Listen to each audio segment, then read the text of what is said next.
stone. It's literally just like talk. Yeah, I'm just wondering about like your podcast and like, it's mainly jiu-jitsu, obviously. Right? That's what it was like most recently. It started off like I'm in real estate, so a lot of it was real estate in the beginning, and it's honestly just like when schedules align, it's like sometimes I don't know. Are you a jiu-jitsu practitioner? Yeah. I'm a blue belt, so I train at Odyssey, which we've got a really good relationship with Rick's gym. So nice. So I asked because of having Rick on, and if it's jiu-jitsu heavy your show, then that's something we could definitely talk about too. We can talk about. Have you trained?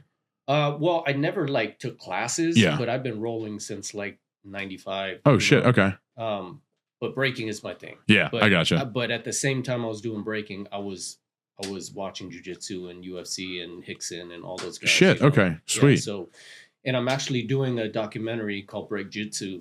The correlation of the two. Dude, we got to talk about that. Yeah, that's perfect. Saying. That's why I asked if it's a jiu-jitsu thing. We could talk about that. It's not just jiu-jitsu. I mean, it's literally just like a blend of like whoever comes on. I mean, it's like the first person that I had was Greg, and then I had a couple guys that were like big in Atlanta real estate, like investors, like that type of thing. Sweet. I've got actually a mortgage broker buddy of mine that he's supposed to be in town either this week or next couple weeks.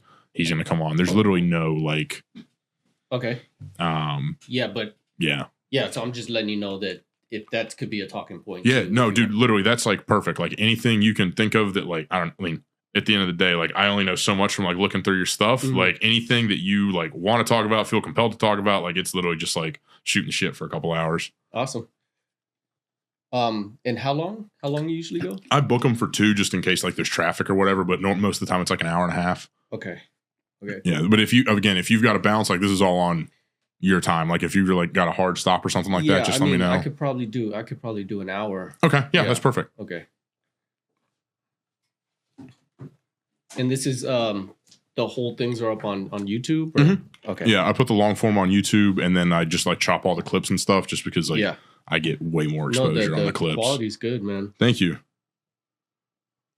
I like the set too. I just made a set in my house as well, so I'm starting to drop more. Hell yeah.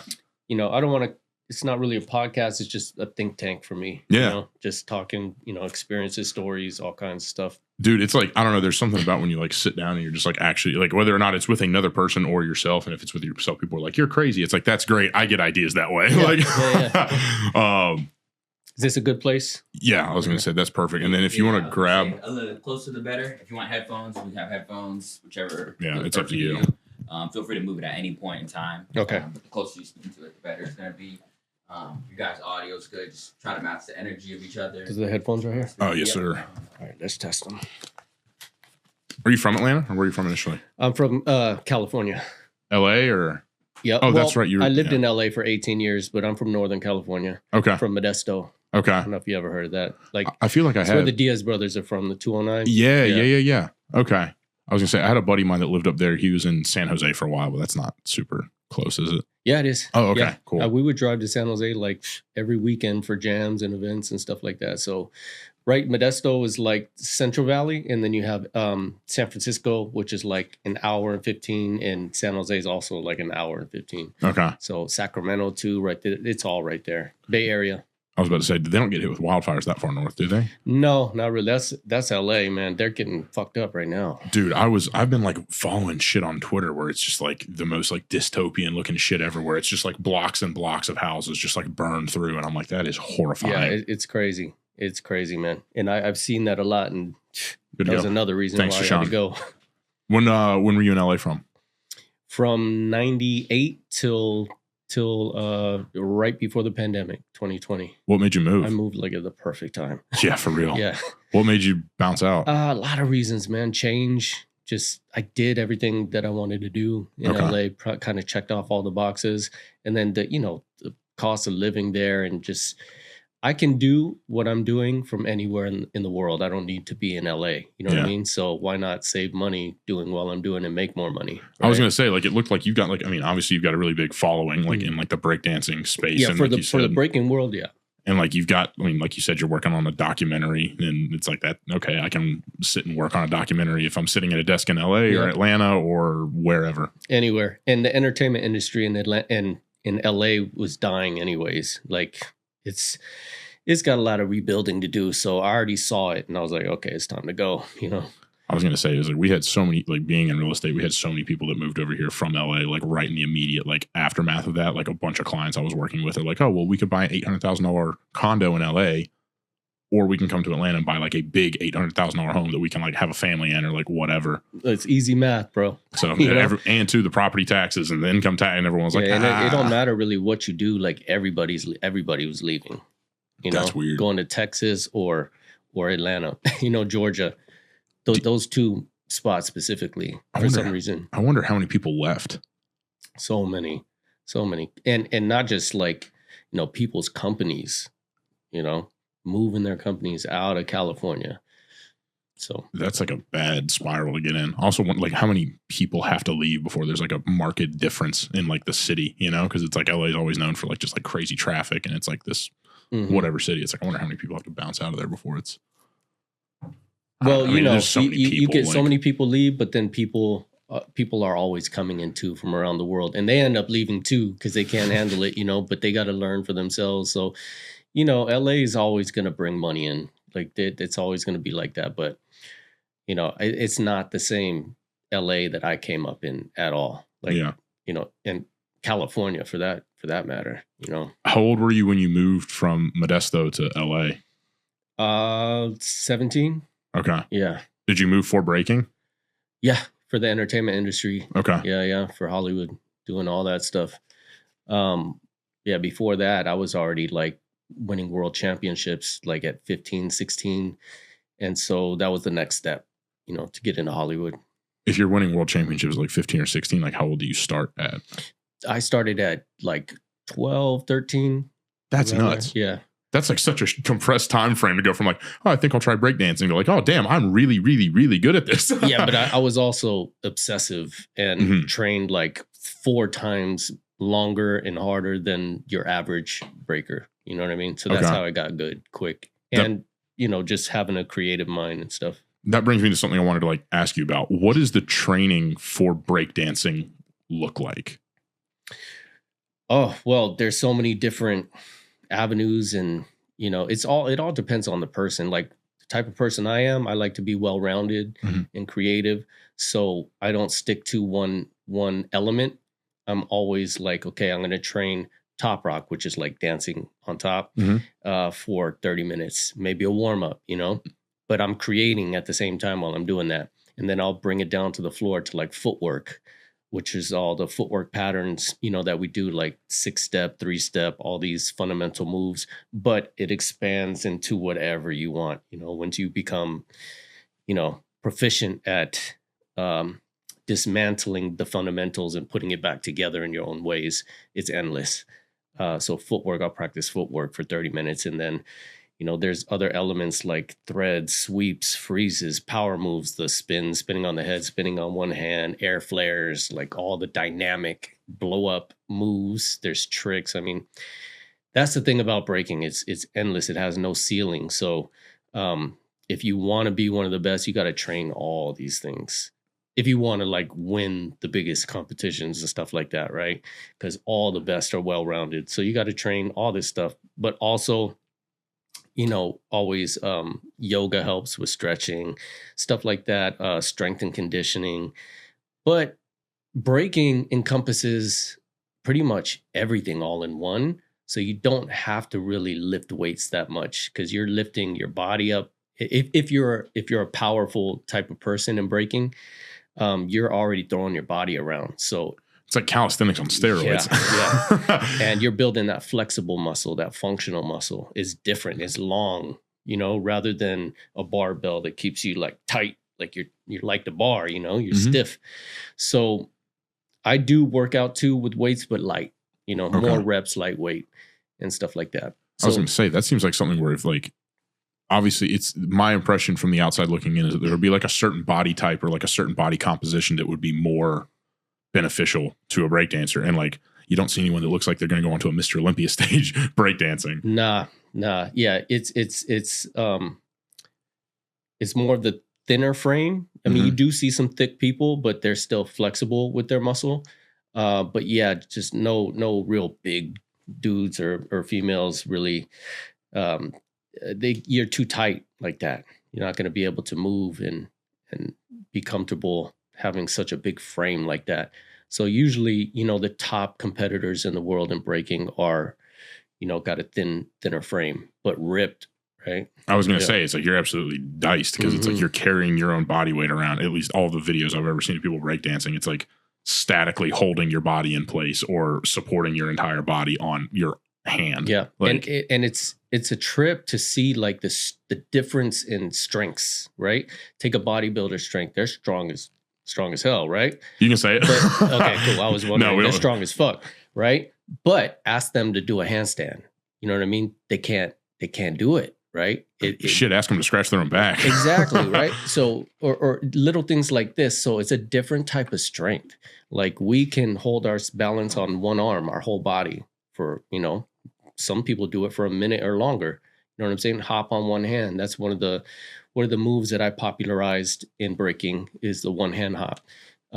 Stuff like that. And that's strength, but just a different kind of strength, right? I was going to say just like an isometric hold, but it's also not just that. It's like, I mean, I would imagine your core has to be shredded because it's like you've got to keep your legs suspended in whatever position behind, like, and that is being crazy. Like a bodybuilder, yeah, you're strong, but now you're weighing like 250 or however much you weigh, and you got to carry all that, right? So that strength gets distributed in towards that whole body, and you're not going to be able to do a lot of stuff because your body's just too big. I was about to say, it's like most of the guys that are that big don't have great cardio. I mean, like talking about the overlap between jiu-jitsu and breakdancing, which like the more you're talking about it, the more I'm like in my head piecing it together. I'm like, oh my God, there's like all these different similarities. It's like, oh, well, in jiu-jitsu, you could train for 4 hours. Yep. But are you just doing takedowns? Are you doing guard passing? Are you doing escapes? Are you practicing your finishing? Like, yeah, I by watching jiu-jitsu, I can see like the bigger guys, and some of them are really highly skilled,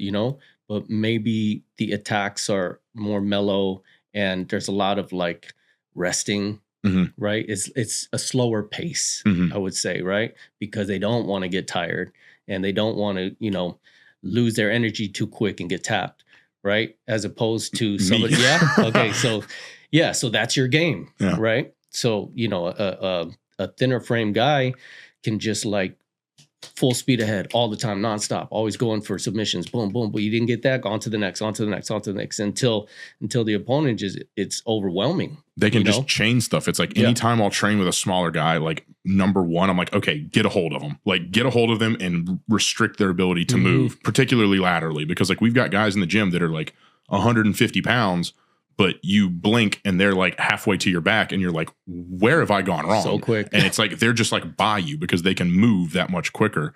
And again, I weigh like 230. So it's like, it takes a lot of energy for me to like manipulate my body and like get out. And then just like, by the time you escape, you're like, damn, now I'm kind of tired. But you usually in side mount is your preference or mount? Anywhere I can hold them. I mean, like in a gi situation, side mount is fine because you can grab the gi and you can like you have more ability. You can manipulate their legs. You can grab the pant or like the grab their pants and hold it down. But in no gi, if you're with like a smaller guy, honestly, it's at least for me, it's a bit more disadvantageous because there's nothing like there's not a ton of friction there, and there's a lot of room for them to like wiggle, and all you have to do is get your knee in. And the next thing you know, it's like you expended all this energy to get past. Now they've got a knee in. You're back in half guard. And you're like, all right, well, shit. Now I have to go back and try and pass again. Yeah, just can't let them create space to work. I was going to say, it's crazy. So when you're training for these like world championships that you're doing when you're a sophomore in high school, for real, which that's insane. When you're training for that, are you in your head putting together a more formalized routine? Like you said that a lot of what you're known for is like the creativity, like the crumbs that you leave behind while you're doing these things.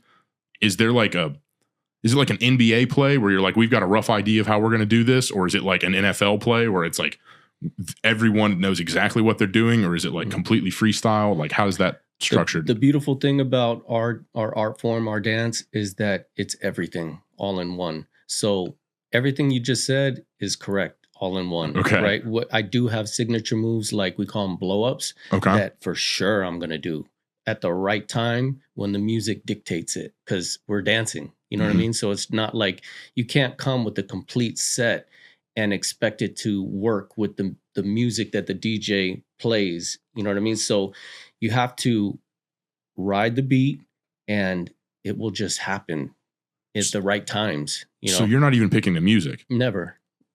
That's insane. It's all freestyle. So a lot of it is freestyle, but we do have our moves and sometimes we have sets, but they're broken up, you know, into sections, right? Still, that's insane to me. It's like you're showing up and you're like, okay, I've got this bag of tricks that's like in my arsenal that I know I can go to. I've got whatever, like moves that can kind of link between these. I've got my blow ups. Yep. I've got these blow ups that I can do. All of that is contingent upon like waiting for the music that this random guy that you like don't know decides to play. And so you're just kind of like forced again to freestyle, and you have to do it all on beat. It's got to connect. All on beat. Yeah. All free flowing. All while maintaining all of the shit that you're doing with your body, like performing. So it's like upside while you're down, whatever position, all to the music. This is why I've been doing it for 31 years nonstop, because it's endless. It's just it's next level shit. You know, that's so fucking cool. Yeah, that's got to be like when you're breaking in your head. Are you thinking? Like, how is your thought process divvied up between like, okay, well, here's kind of the direction the music is trending. Here's where I'm at in the break. Like, here's the movements that I'm performing. Here's where I want to get to. Like, how do you cycle all of that through your head? It's hard when you're in the moment, and because breaking alone is hard to do.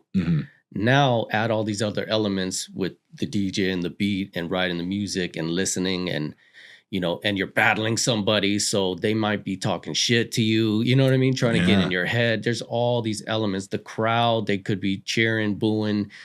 There's all kinds of shit going on around, right? So you have to put yourself in these situations and get the experience to perform good in those situations, right? Like a beginner going in there is just going to get eaten alive because it's too much to handle. It's, you know, it's the real deal. So for me, you know, I adapt to the music. I listen to what the DJ is playing and I understand the rhythms, and I go out there and I just ride the beat.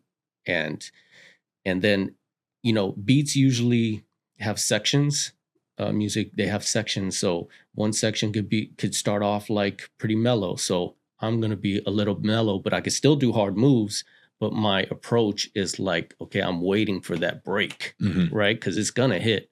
And then once that beat leads up and that break hits, then I start going off. Then you start turning it up. So that's the flow state, right? Same like in jiu-jitsu, you know, you don't waste energy. I don't want to waste energy when the beat is mellow. But when it gets hype, I know to go off and hit my signatures and do all that shit to make the crowd go crazy and burn my opponent. And then, you know, just make sure I stick all my shit, get out of there, boom. When you're going back and forth in like a breakdance like battle, how many exchanges are there? Like how many times are you going to, like if we're having a battle, how many times are you going to go? And like generally speaking, how many am I going to go? Like who gets to go first or who has to go, like who gets to go last? Like is that stuff that like, I mean, you have any say over? Like I have no idea. It all depends on the format, you know. Okay. Different events are different, you know. There's crew battles and one-on-ones, 2-on-2s, 3-on-3s, you know. So in crew battles, you don't get to go out as much, obviously, because there's more people and time limit and stuff like that. So crew battles are usually like 20 minutes long. Okay. So if I have a crew of 8 people, I may get to go out 3 times, you know, but you get a bunch of rest. So those are the best because you can really like give 100%. The one-on-ones are hard because breaking is so fucking hard. It's so tiring. People don't understand like till you try it, you know, like break for 20 seconds hard and you're going to be like winded and just want to stop, but you got to keep going. Like, so one-on-ones usually in competition format, you know, each round is like 3 rounds. Okay. Yeah. So, and then when you get to the finals, sometimes they're 5 rounds each. And it's just, it's murder. It's hard. And that's all consecutively, I'm assuming. And so it's like if you have like 3 rounds, like you have like a quarter, a semi, and a final. By the time you're in the 5th round of that final, you've already done 10 rounds of breakdancing already. And it's like, okay, now I have to, like, when it actually matters, hold all of this on. And 2, it's like you have like muscular fatigue. Obviously, your cardio is like shot at that point. And the only rest you get is when your opponent's breaking. So it's not much. How long are like if you're in a finals of a normal competition, like how long are you going to be breaking for before he goes? Well, at the top level, breaking round is usually like 45 seconds to a minute. Or just all out? All out. Like craziness. It's like a hockey shift. Dude, it's wild and it's tiring. And you have to put that poker face on. Not like everything's all good, but it's not all good. Like even the youngest killers, they're all tired and just hiding it. I was about to say, you're sitting there and it's like while you're doing these holds, like your forearms like quivering, like you're sitting there like, oh my God, everything is. Yeah. And you don't want to like crash. We call them crashes when you fall and stuff like that, because that could cost you the battle right there. Just by falling once, What made you want to get into it? Like what like piqued your curiosity? In my junior high, I saw some kids breaking at school and I was like, what the hell is this? And I was always like a competitor and I would get into something and get really good at it, then move on to the next. I did that a lot. And breaking was the next thing for me. I saw that. I was like, yep, I'm going to do that. And it stuck for me. So it was my calling, my purpose. Like I truly found my purpose at a young age, and it's a super blessing. I feel like a lot of people maybe go through life without finding their purpose. And that sucks. Yeah. Because, everybody has a different life, work, family, whatever the case may be. Maybe that holds them back from finding that, but I was lucky to find it at a young age. So it helped me out a lot in my life. At what point when you like between breaking, I mean, you like we said, you had a really condensed timeline. I mean, I'm assuming a really condensed timeline going from like starting at 12 to winning like world championships, 15, 16. Like at what point in there are you sitting there going, shit, I'm really good at this? Like how long in? Probably my 2nd year. Okay. Was there like a particular moment where you were like, oh shit? Yeah. Yeah. So it's crazy to talk about this now because the world is so different. But in California at that time, we're talking about like 93, 94.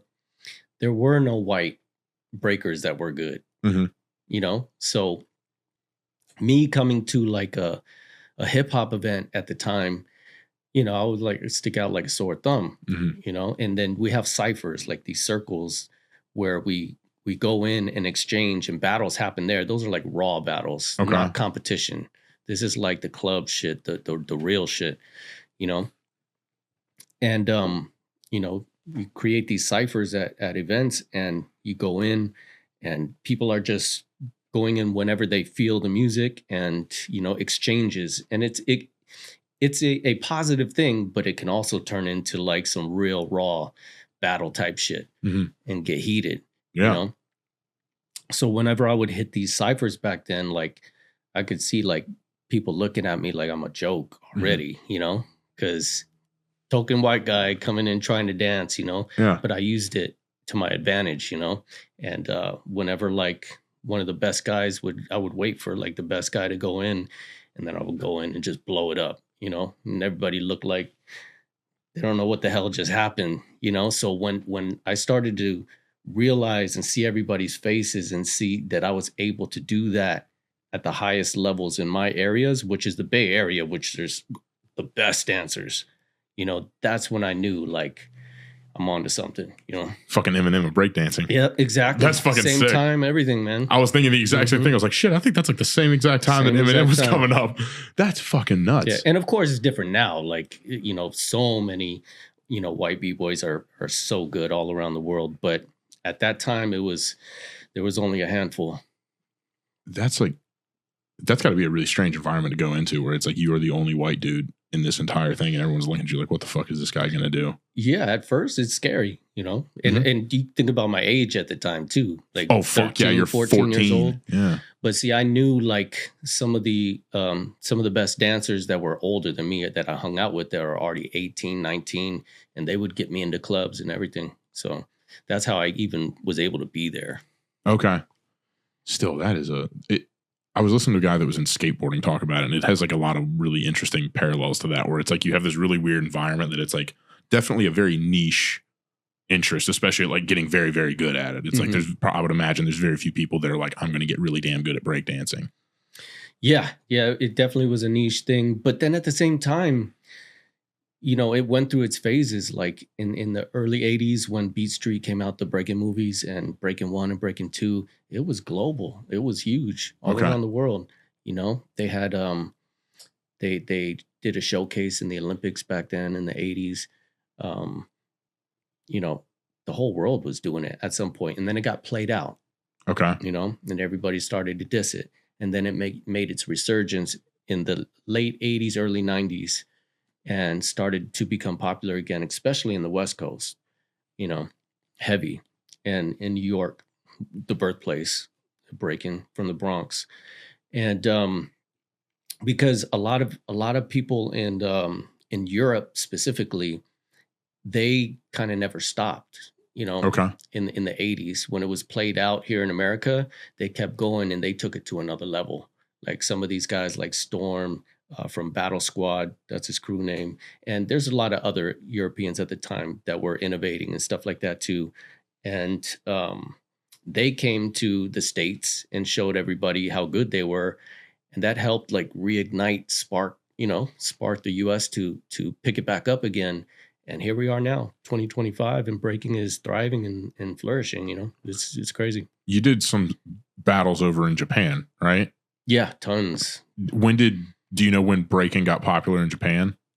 It was already out there in the early 80s, you know, from the movies like and documentaries like Wild Style. They all saw that stuff. Okay. And then these guys that were in the documentary, they're my friends from Rocksteady crew, like Crazy Legs and Ken Swift and Mr. Wiggles and all these guys, they were touring at that time. So if they had the documentary Wild Style, they would do the Wild Style tour, and they would go out to Japan and perform and go out to Europe and perform. And that's how all Japan got to see them and get inspired. And yeah, so they kept it up and kept breaking all over the world. But it's all inspired from a lot of those documentaries and movies. That's crazy. So was that like, you said it came out of the Bronx in the 80s? You said the 80s is when it blew up, but like the 70s. Okay. Mm-hmm. But the movies, like Beat Street came out, I want to say 82, 81, 82.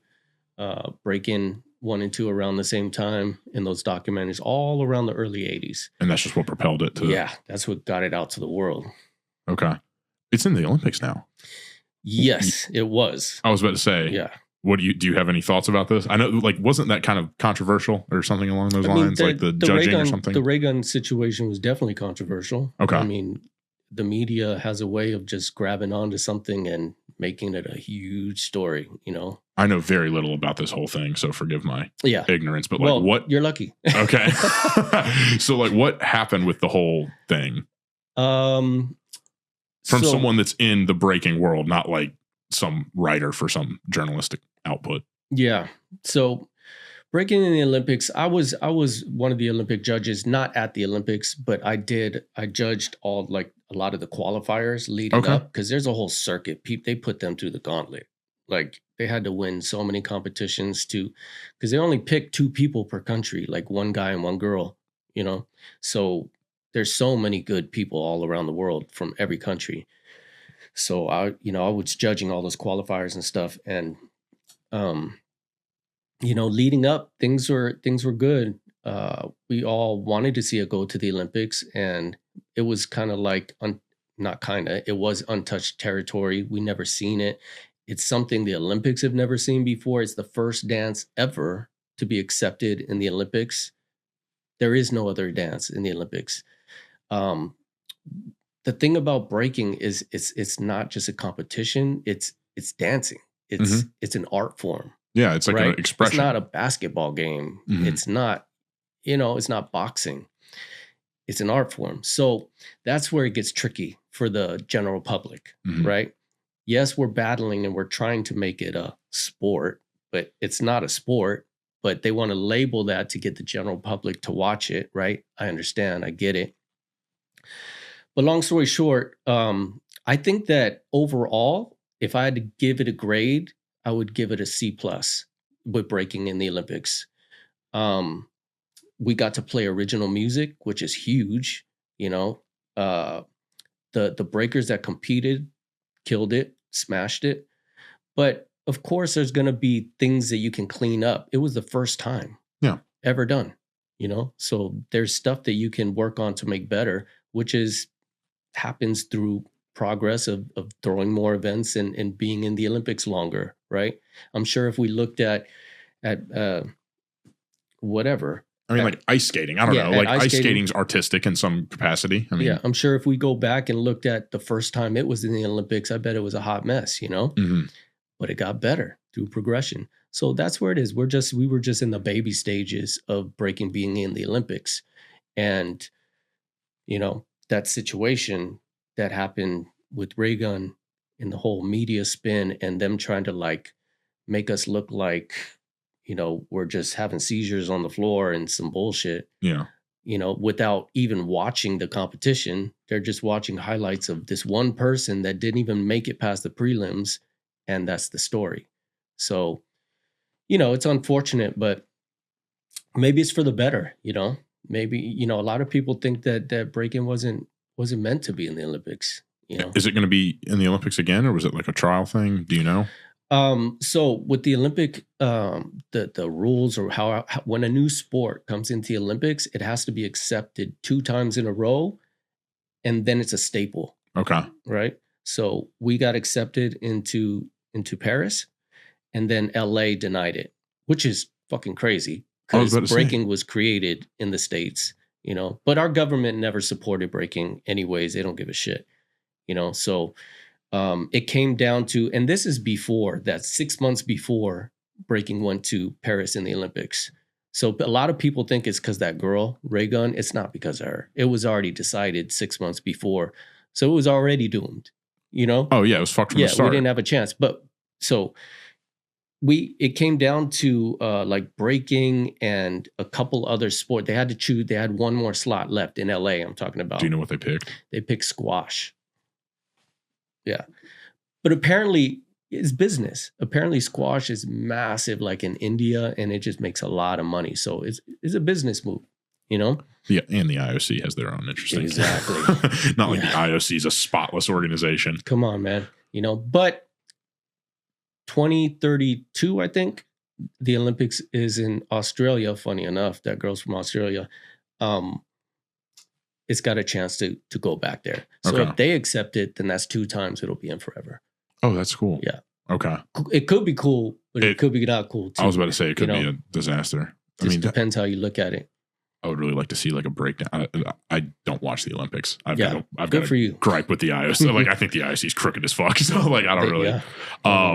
But I would love to see like a breakdown of like all of the admissions into the Olympics of like what they allow in and then like what gets kicked out because of that. I don't know. Squash is cool. Me and my roommate in college played a bunch of like racquetball, which is like close-ish. Okay. But I don't know if I've never watched it, so I just, and I'm a breaking practitioner, so I just know that breaking is like nothing else in the world. Squash is 2 dudes in a plastic box that just smash a ball off of a wall, and it's like it's cool, but it's a sport, Yeah, so it's not artistic in that way, I guess. It's like, but that's very what I'm saying. Like cut and that's dry. more of a sport than breaking is a sport. So that could be another reason why they chose that as well. But it's all business, man. They chose it because of the money. I was about to say they got to figure out how they can get paid off of it.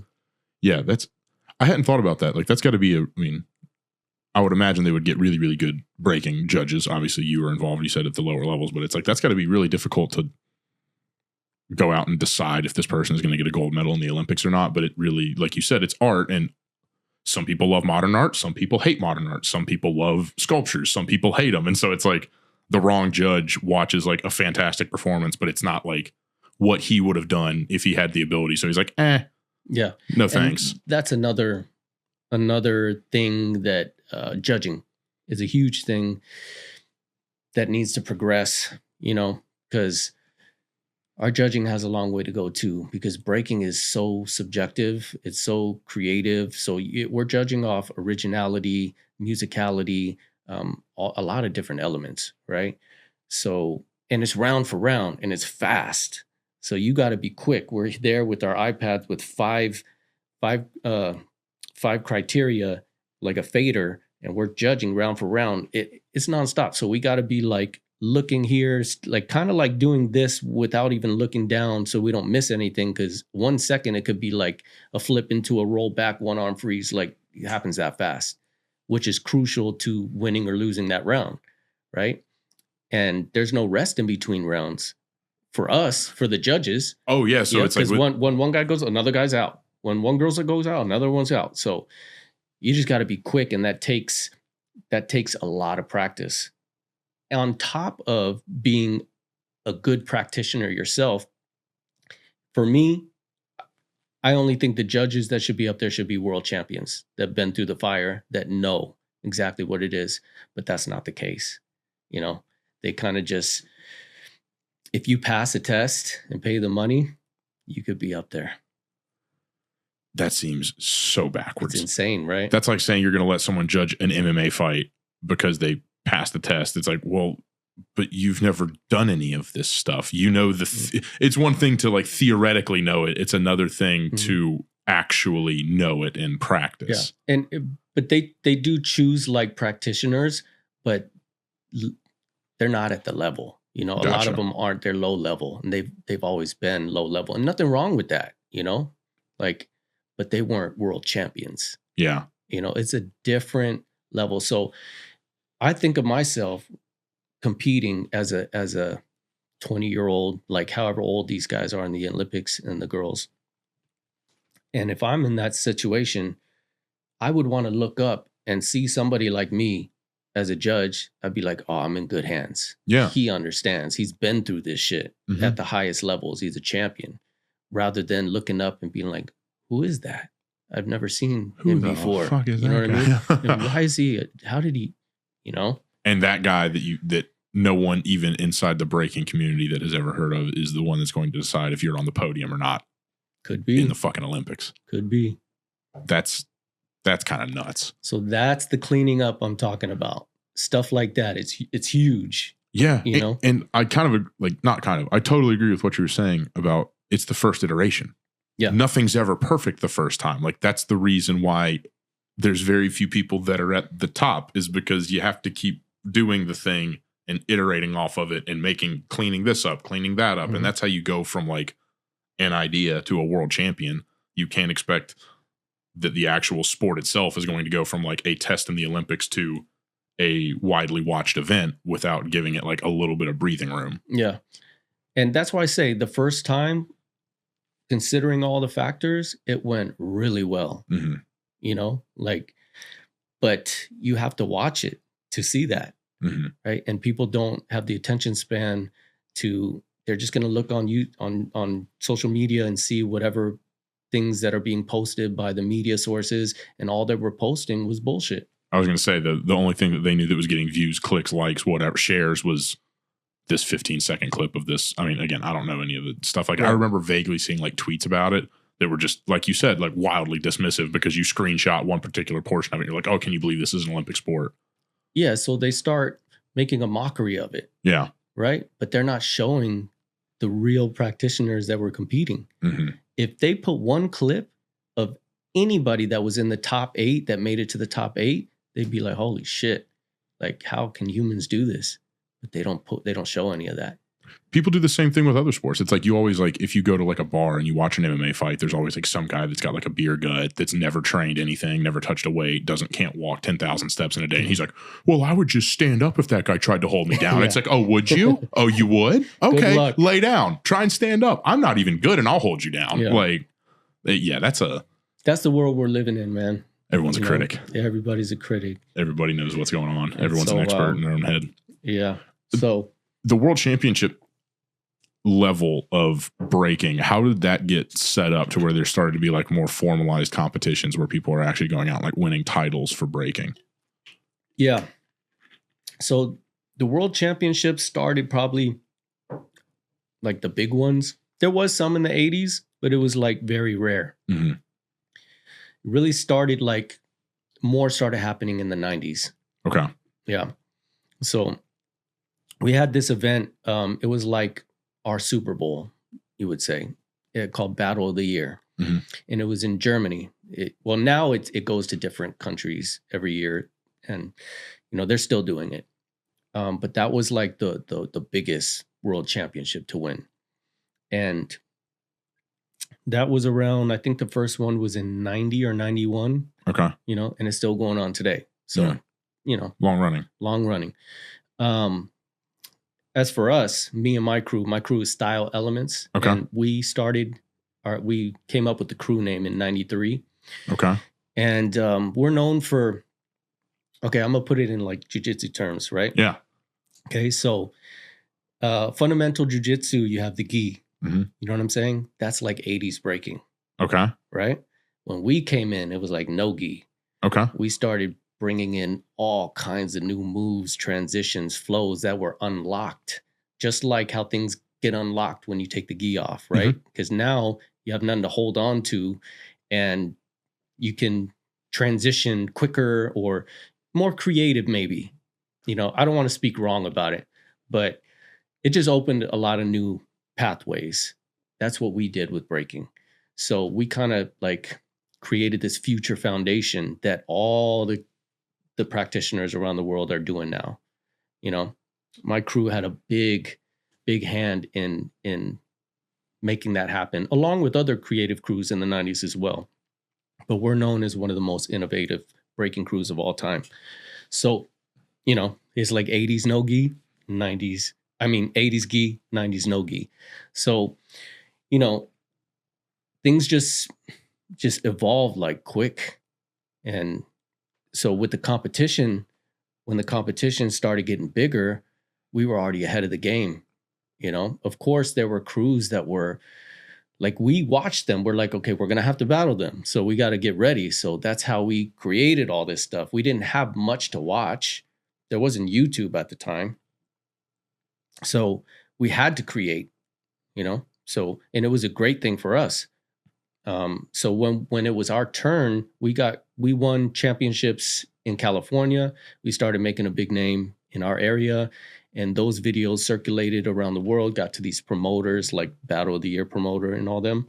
And in 97, they wanted us to come and represent the USA at Battle of the Year. We're like, yeah, let's do it. They brought us out and we smoked it. Like we won like easily. Handedly. Yeah. No doubt. Yeah. Smoked. Hell yeah. Everybody.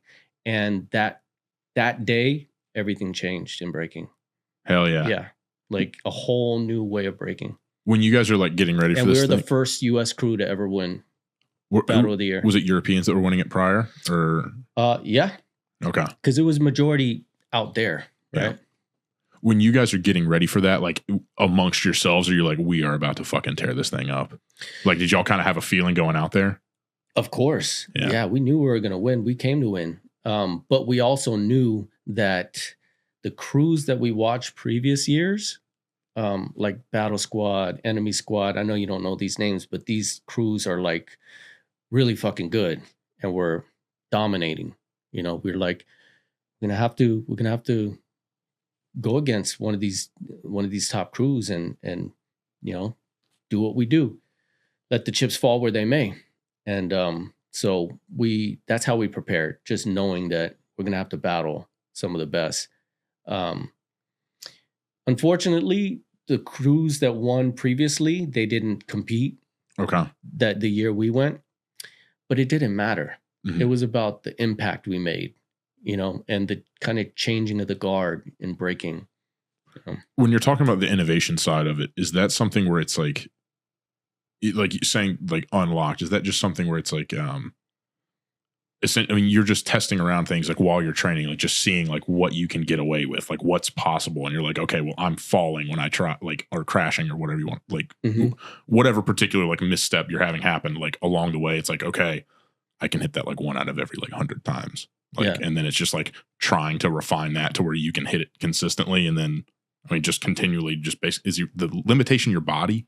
Like what's the biggest limitation to like the innovation in your opinion? Yeah. Well, a lot of our best moves come from crashes.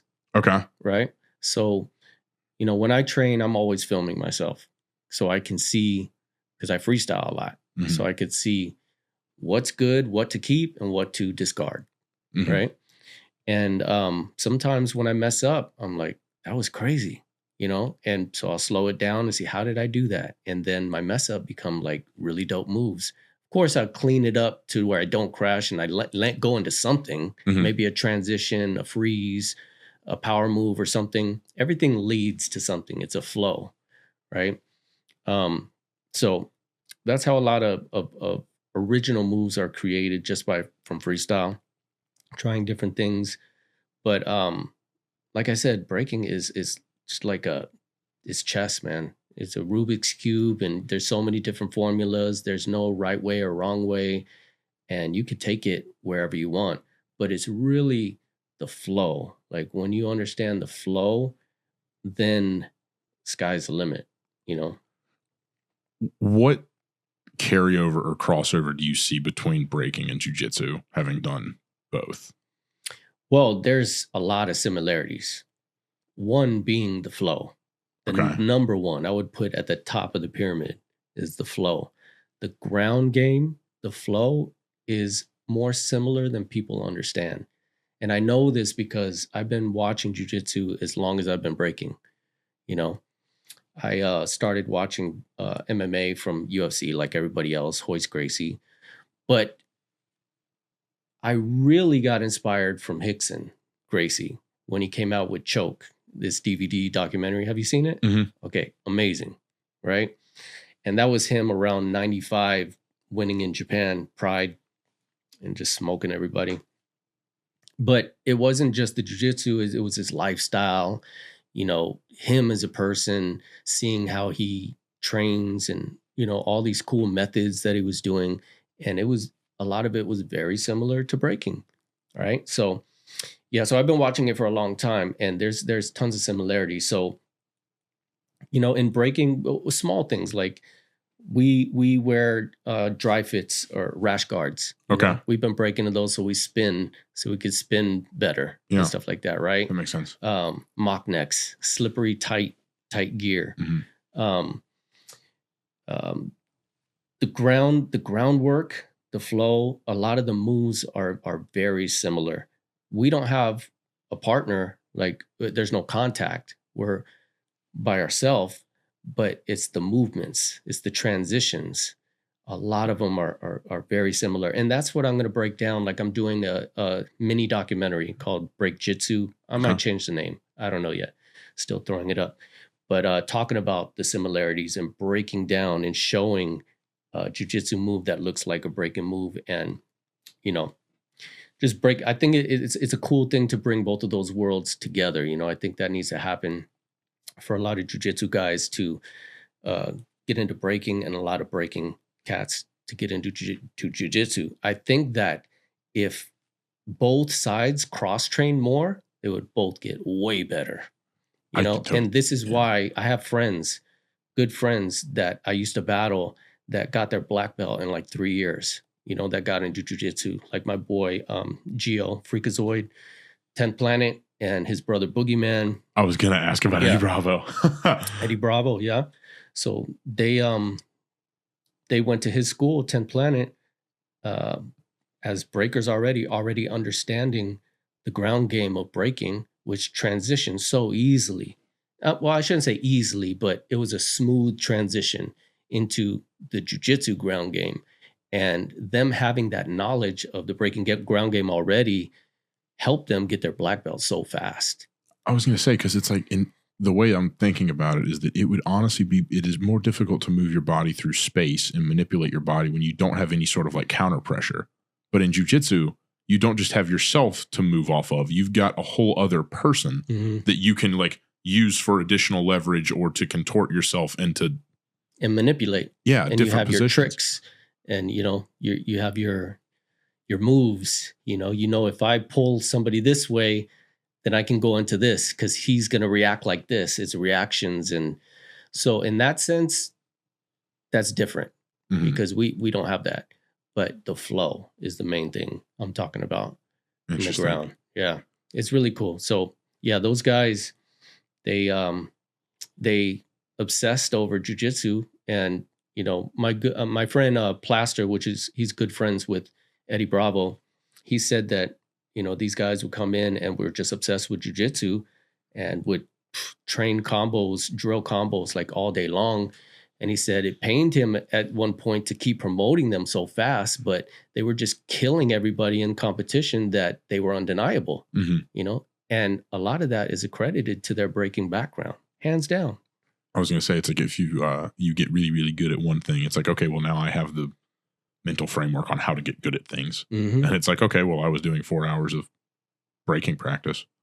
I can just tweak what I'm doing and I can put in 4 hours of jiu-jitsu practice. And now... And and I already know how to move, which like most people, which is shocking, just don't really know how to move like their self through space, like regardless. And dancers of any capacity, I feel like get rid of that real quick because it's like you have body control and all these other things. And then you just like kind of channel that into whatever. Like when you can learn how to manipulate your own body and become more flexible by going in positions you normally don't go in, that's going to open your game up so much more. Yeah. That's why I like even podcasts right now, we're talking about it. Like nobody talks about this stuff. We can inspire more people to cross train. Yeah. You know what I'm saying? Because it's going to help. It's going to open your mind and open your body to do new techniques and new moves, new transitions, new flows, ideas that you weren't even thinking about. It's like your body gets like stuck like skis, like in a rut where it's like your skis are just like embedded like deep in this thing. And then all of a sudden it's like if that's that rut that you're stuck in is just jiu-jitsu and you go and you tweak that and you start doing some breaking, it's like, okay, now I'm seeing that I can do all these other things and like my mind's kind of open to it. And so now your brain is at least like aware that there's these other possibilities. So then when you go back to jiu-jitsu, there you go. You're like, oh, well, I did this over there. Okay, let me just see if I can modify. Oh shit, that really works well. Like, yep, it's all experimental, man. And stepping out of your comfort zone, going into other worlds and bringing them back into your world and manipulating it. Yeah. It's like, I think it was Victor Lomachenko, the boxer, if you're familiar. Yeah. I think his dad made him stop boxing for like 2 or 3 years. Like when he was got him into dancing. Made him get into like traditional Russian dancing. And then his footwork was like the best. And now he's, and then he turned into fucking Victor Lomachenko. Like, there you go. I think that's his name. I'm not a huge boxer. I think so. Yeah. Okay. I was like, I'm going to look like a dumbass if I'm sitting here saying that confidently and I'm wrong. But that's the cool thing, man. Venturing out. Like I always try to do that, you know, because I'm always trying to expand and learn and just stay a student,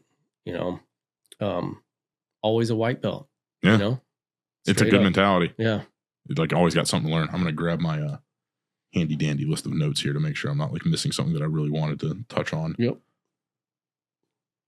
Oh yeah. What's something like, as it relates to breaking, what's something that's going on behind the scenes outside of just like the physical contortion that's really difficult about breaking that people don't know is going on like in the background? Like you were talking a little bit about staying on beat, about kind of figuring out how to transition between everything, or those kind of the main ones.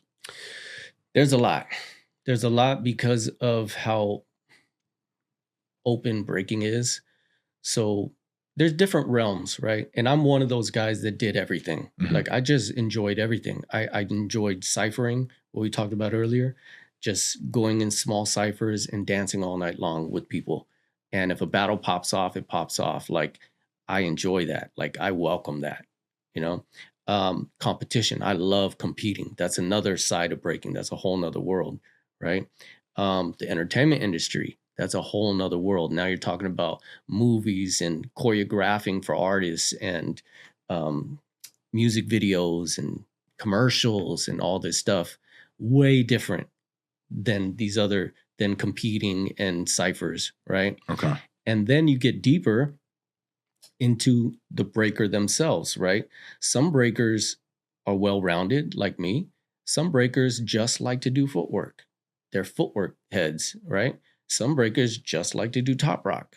Some breakers are just power move breakers, just tricks, So then you got them broken off into elements. You got what's the word? When somebody just specializes, specialists, Yeah. right? But and then you got your well-rounded people. So it all depends on what your journey is and how you want to, where you want to take your breaking.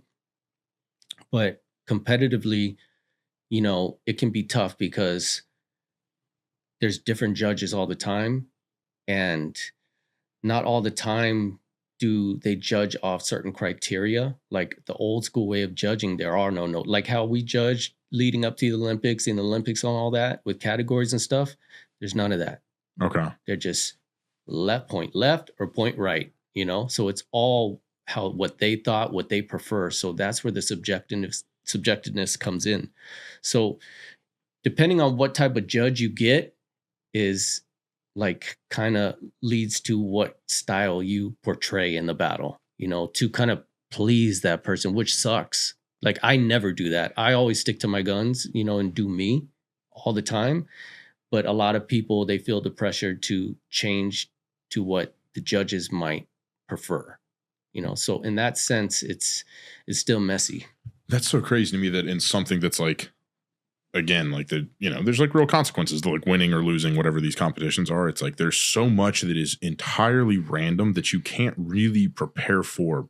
Like you can kind of prepare for it by being well-rounded and having like a larger bag of tricks or like a larger repertoire, whatever, to go to. But it's like, well, I don't know who the judge is going to be. I don't know what music I'm going to listen to. Like there's all these unknowns. Yeah. And then it's like, all right, man, your turn. Go for it. And so it's like you're just improving in the entire thing, freestyling the entire thing. It's the ultimate test, man.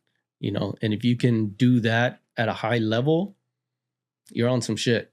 You're on some shit. Yeah, straight up.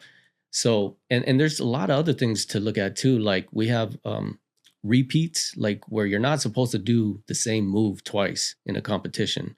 Like you got to come with new shit every single round. So if you're like, that's a no-no. If you do the same move twice, that's already like a mark off. There's all kinds, What other rules are there in these things? Jesus Christ. I mean, how can you make it harder? Yeah, they're not necessarily rules, but it's just like an unspoken thing. Like we know not to repeat. I mean, these days it's more lenient, but the era that I come from, you would never do the same move twice. Like if I'm at a club dancing all night, I'm not doing the same move twice. If I'm in a competition, I'm not doing the same move twice. Now it's more accepted. And the biggest thing from 90s, 80s, 90s to now is we had a thing where no biting. You couldn't steal other people's signature moves or, things that they brought to the table, right? Now everybody takes everybody's shit. Like it doesn't matter anymore, which is weird as fuck for me because I'm come from the pre-internet era. Yeah. Where this was like the biggest goal. If there was ever a rule, that was the rule.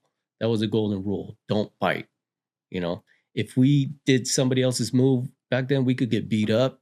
We get clowned, laughed at. Like some people probably never broke again because of that. They got so humiliated. They were like, fuck this. I don't want to be a part of this culture, But now it's more kumbaya, I was about to say, like that the internet comes out and video starts to work and all of a sudden everyone's like, well, shit, I saw this guy in Japan do that and I saw that guy in Germany do that. I'm going to do both of those things in mine, and it's all. Yeah, and now it's evolution, like I was saying earlier about creating future foundation. Like some of these moves just become bigger than you, and people start doing them all around the world and it just catches fire, wildfire, and, just becomes popular.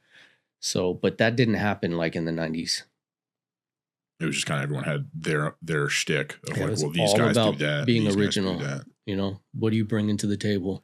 Do you think that with the internet and the wider dispersion of breaking knowledge moves, whatever, do you think that that's good for the innovation in the long run? Or do you think that it holds it back in a way? It's both. It definitely pushes the envelope. People can get better way faster, obviously. They have more resources, more people, more events, more everything, you know? They have all this at their fingertips now. They could put stuff in slow motion, watch it 1,000 times, and really understand details. So in that sense, the evolution is like, it's crazy. Like right now, you got like 5-year-old girls in Japan that are doing air flares, like flying, right? 5-year-old girls. And like some guys, little boys in Pampers are doing head spins and like upside down and doing flares. And it's crazy. It's crazy because not only are the moves hard, to think like that and to understand your body like that as a baby is just insane.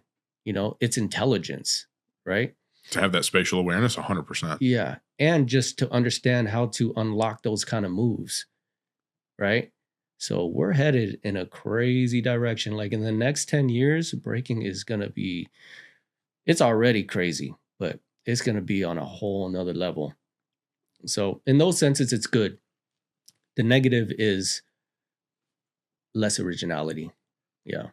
That's what I was thinking is like, in a sense, it kind of blunts the like individual creativity because your ideas all start to be tainted by what you've consumed. And it's like, if you're living in an era where there's not exactly what you just said, a wide base of breaking content to consume, given two people in two different locations can wind up at the same place, but they might wind up in the same place through a different pathway, which leads to more like break-offs, if you will, not like break-off, whatever, you know what I mean? Battles. Yeah. So yeah, I mean, you hit the nail on the head, right? Like also great minds think alike. So people are going to come up with the same ideas in different countries and stuff like that. But right now with the power of the internet and media and all this stuff that people have to watch, like people don't even go to the jams no more because they can watch the live stream.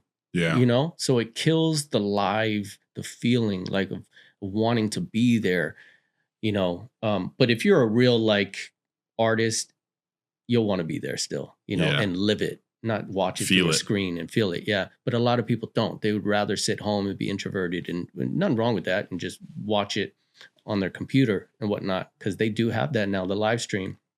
But the main thing, and it's what you kind of said already, is that even if you don't want to, even if you want to be original and you don't want to copy other people, these kids are watching their favorite breakers online over and over and over, like religiously every day, hours and hours of watching breaking footage. And then they go practice, and they might want to be original, but they watch their favorites so much that as soon as they hit the floor, they start to move like them. Yeah. You know, unintentionally. It's just already in their head, right? So you got to deal with all these factors too.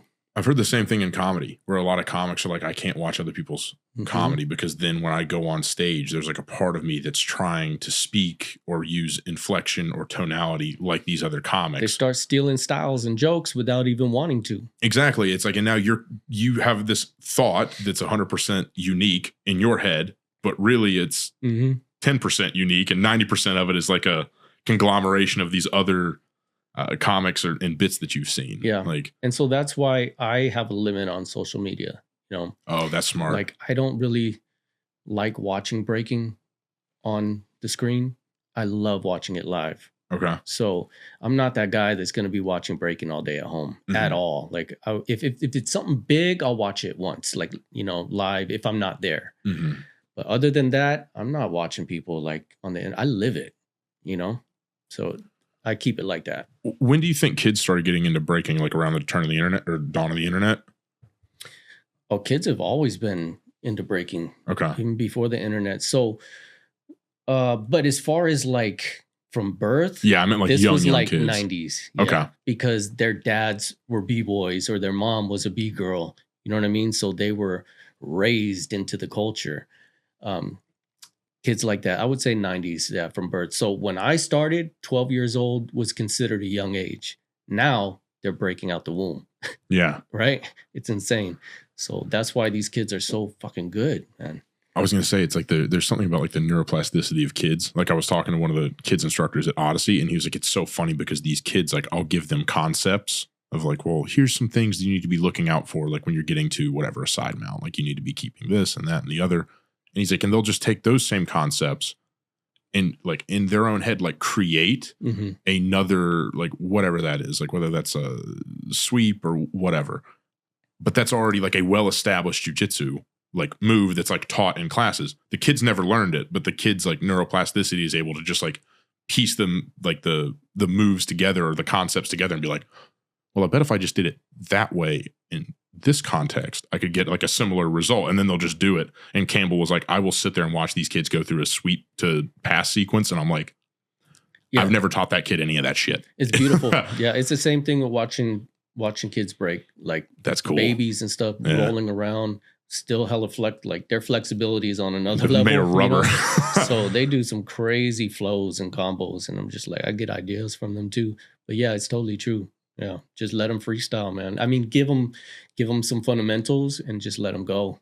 You know, that's fucking cool. Hell yeah, dude. I know you need to get out of here in an hour. I know we're like right at an hour. Awesome, man. Dude, this has been awesome. Crumbs. Yeah, any sort of like social media, like the documentary you're working on, like any of that you want to plug? Sure, man. Sure. And like I said, man, we got to bring that jiu-jitsu and breaking world together, man. You know, so shout out to all the jiu-jitsu practitioners, all my b-boys and b-girls out there.